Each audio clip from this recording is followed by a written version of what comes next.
Magandang araw mga kaibigan. Pag-usapan natin yung pagpahayag ng suporta ng isang buong klase ng Philippine National Police Academy Class of 1991. Meron silang manifesto of support para kay BP Sara. So, ang balibalita, mayroon pa daw susunod na magpahayag ng suporta, either PNPA o PME ba. Yun lang, nabasa ko lang sa mga post, meron daw. So, hindi ko alam kung sino ba yun. Basta, ang pag-usapan natin is itong ginawang pagpahayag ng suporta ng PNPA Class of 1991. Marami dito generals. Karamihan nag-retire na. I don't know kung may naiwan pa na nasa active service. So, pwede ba ito? Is it allowed? Okay, ito may pahayag ang Philippine National Police. GMA News posted 9 hours ago. Basahin ko pwede pala yun. Philippine National Police Academy graduates have the right to express their support for Vice President Duterte after the House of Representatives impeached her, the PNP said on Monday.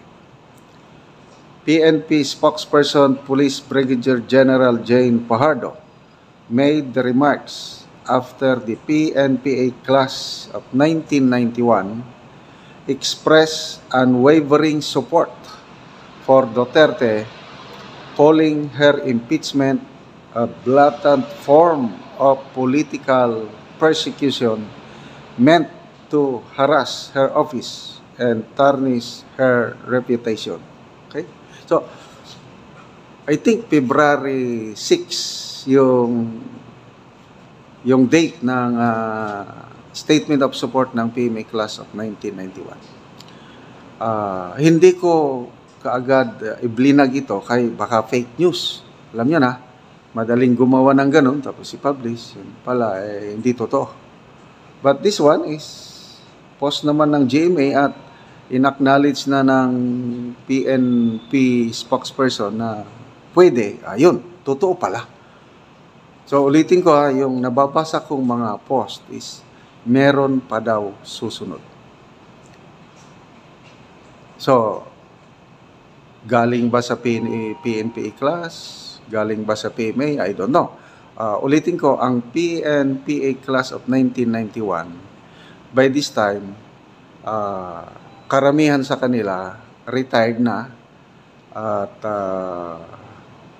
kung mayroon mang naiwan pa sa serbisyo ko, konti na lang. At ito, maraming general. Of course, PNP, maraming nag-general. Okay.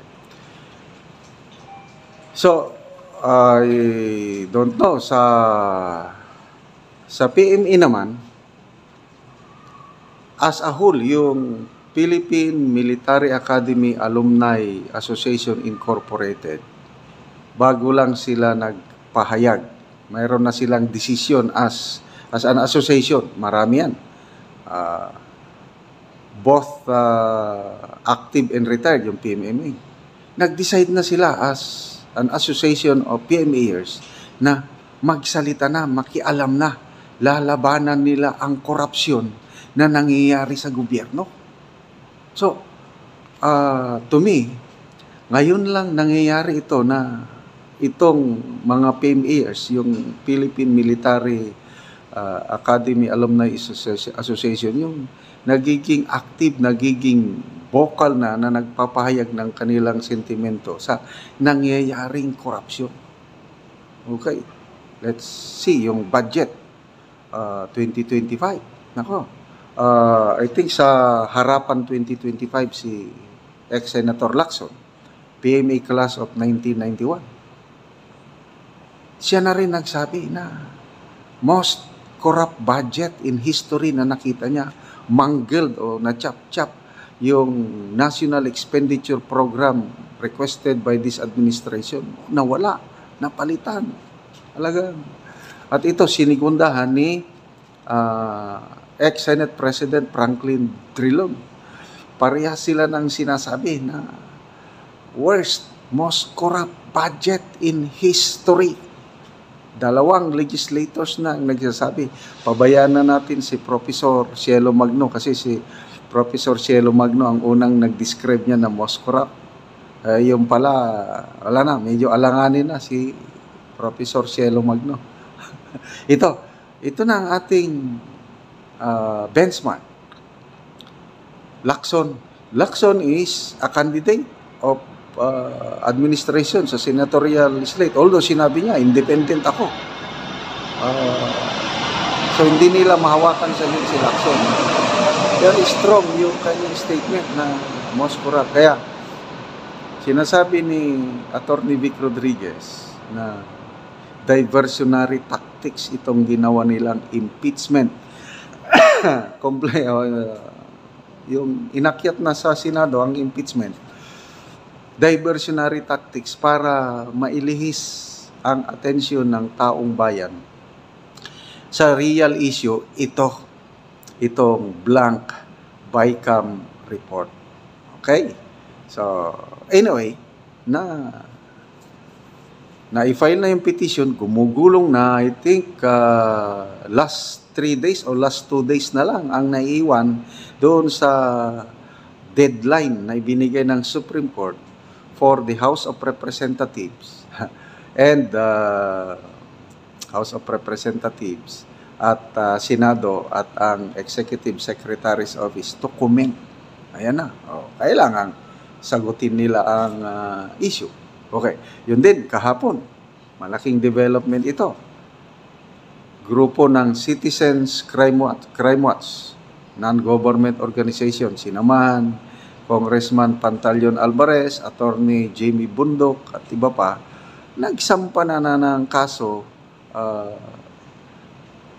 graft and corruption case versus Speaker Martin Romualdez, Saldico, sino pa yun, Dalipe, Stella Kembo, and John Dos, yung mga magicians, yung mga nag-fill in the blanks.